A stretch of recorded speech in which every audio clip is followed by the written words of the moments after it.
శ్రీకృష్ణాయ పరమాత్మనే నమః. కృష్ణ భగవానుడు ఒకరోజు ఇంద్రప్రస్థంలో ఉన్న పాండవుల వద్దకు వెళ్ళాడు. అక్కడ పాండవుల చేత సేవింపబడుతున్నాడు. కుంతీదేవి కృష్ణ పరమాత్మను ఎప్పుడూ ఆమె దేహబంధువుగా చూడలేదు. ఆవిడ ఎప్పుడూ ఆయన యందు పరమాత్మతత్వమును చూస్తూ కృష్ణ పరమాత్మను స్తోత్రం చేస్తూ ఉండేది. ఆయన కుంతీదేవి చేత, ధర్మరాజు చేత, ఇతర పాండవ ప్రముఖుల చేత స్తుతింపబడ్డాడు. కృష్ణ పరమాత్మకు అర్జునుని యందు ప్రీతి ఎక్కువ. అందుకే ఆయన అర్జునునికి సారథ్యం చేస్తూ ఉంటాడు. దాని వెనకాతల ఉన్న రహస్యం వేరు. ఎత్ర యోగేశ్వరః కృష్ణో ఎత్ర పార్థో ధనుర్ధరః తత్ర శ్రీర్విజయో భూతిః ధ్రువానీతిర్మతిర్మమ.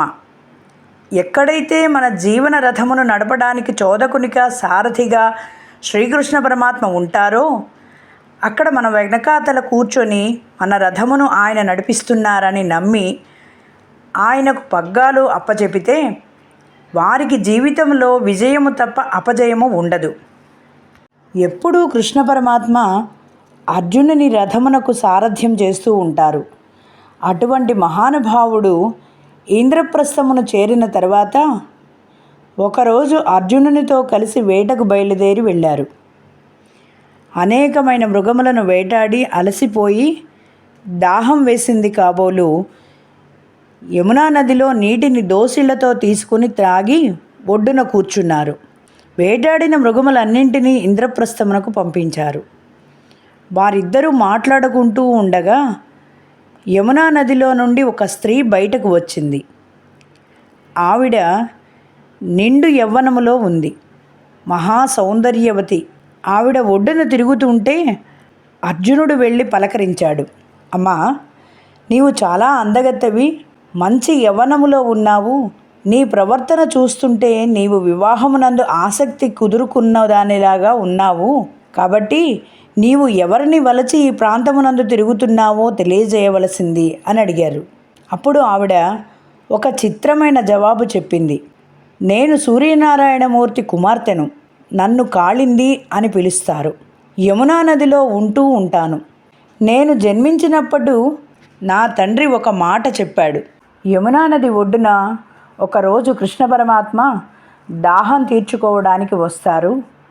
ఆనాడు నిన్ను చూసి పరిణయం చేసుకుంటారు అని చెప్పి ఉన్నారు.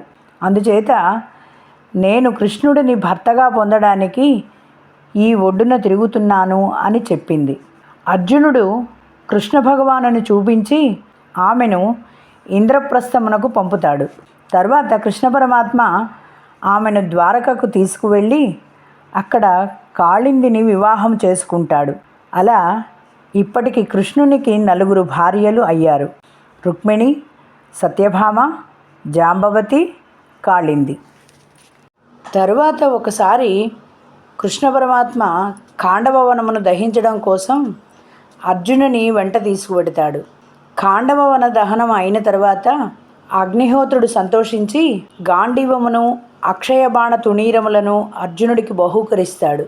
కృష్ణుడు పక్కన లేకపోతే అర్జునుడికి శత్రు సంహారం చేయగలిగిన ఇంత సామాగ్రి రావడం కూడా కష్టమే. కృష్ణుడు తాను శత్రు సంహారం చేసి అర్జునుడిని శత్రు సంహారం చేయగల రీతిలో మలుచుకున్నాడు. అది శ్రీకృష్ణ పరమాత్మ గొప్పతనం. తదనంతరం నందమయుడనే రాక్షసుడు ఖాండవవనం దహించబడుతుంటే కృష్ణార్జునుల చేత రక్షింపబడ్డాడు. ఆయన మయసభను నిర్మించి పాండవులకు కానుకగా ఇచ్చాడు.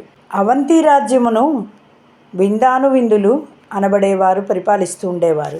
వీరి తల్లిగారి పేరు రాజాధిదేవి. ఈవిడ శ్రీకృష్ణునికి ఒక మేనత్త. ఈ మేనత్తకు ఒక కూతురు ఉంది. ఆమె పేరు మిత్రవింద. మిత్రవిందను ఆమె సోదరులు దుర్యోధనునికి ఇచ్చి వివాహం చేయాలని సంకల్పం చేశారు. కానీ కృష్ణ పరమాత్మ తన మేనత్త కూతురైన మిత్రవిందను వివాహం చేసుకోవాలని సంకల్పంతో స్వయంవరం మండపం చేరుకొని రాజులందరినీ పరమార్చి అదే మండపంలో మిత్రవిందను భార్యగా స్వీకరించాడు. అలాగే కోసల రాజైన నగ్నజిత్తు కుమార్తె నాగ్నజిత్తిని, శ్రీకృష్ణ భగవానుని మరొక మేనత్త అయిన శృతకీర్తి, ఆమె కుమార్తె పేరు భద్ర. ఆమెకు చిన్నతనం నుండి కృష్ణుడిని వివాహం చేసుకోవాలని కోరిక. ఈ విధంగా ఆ కన్యను కూడా వివాహం చేసుకున్నాడు. అలాగే మద్రరాజు కూతురైన లక్షణ అను కన్యను వివాహం చేసుకున్నాడు. ఇలా శ్రీకృష్ణ పరమాత్మకు 8 భార్యలయ్యారు. అలా అష్టభార్యలతోనూ సర్వసంపదలతో తులతూగుతూ ఉన్నాడు కృష్ణ భగవానుడు. ఇక్కడ అష్టభార్యలని చెప్పడంలో ఒక రహస్యం దాగి ఉన్నది. కృష్ణావతారమును అర్థం చేసుకోవడం చాలా కష్టం. ప్రకృతి 8 రకములుగా భాసిల్లుతూ ఉంటుంది. భూమిరాపో నలో వాయు ఖమ్మను బుద్ధిరేవచ అహంకార ఇతీయం మే భిన్న ప్రకృతిరష్టధా.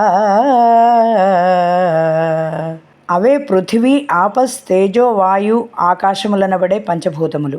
ఇవి కాక మనస్సు, బుద్ధి, అహంకారములు మొత్తము 8. ఈ 8 కలయికయే ఈ శరీరము. లోపల ఈశ్వరుని వలన చైతన్యము కలుగుతున్నది. ఈ 8 చైతన్యముతో కదిపోతున్నది ఎవరో ఆయనే పురుషుడు.